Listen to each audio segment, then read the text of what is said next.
Sa ibang balita, muling tiniyak ni incoming Presidential Communications Secretary Martin Andanar ang patuloy na pagpapabuti sa kalagayan at serbisyong hatid ng mga ahensyang nasa ilalim ng PCOO, kabilang na ang inyong telebisyon ng bayan. Sinabi ito ni Andanar matapos ang kanilang naging pulong ni outgoing PCOO Secretary Sunny Coloma kaninang umaga. Yan ang tinutukan ni Elena Luna.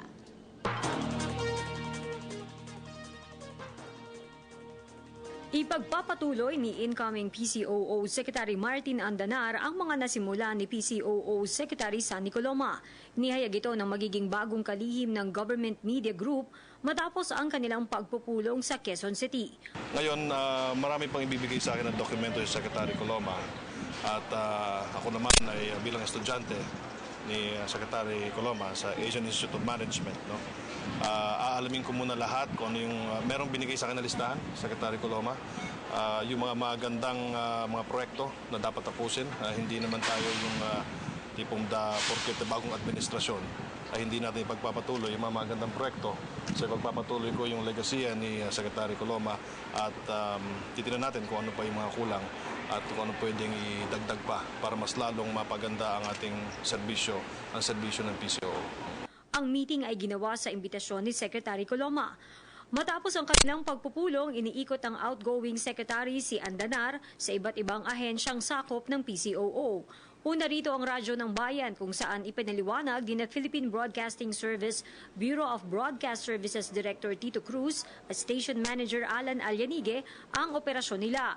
Nagtour din sila sa Apple Printing Unit, ang ahensya ng PCOO na nakakapag-remit ng malaki sa National Treasury.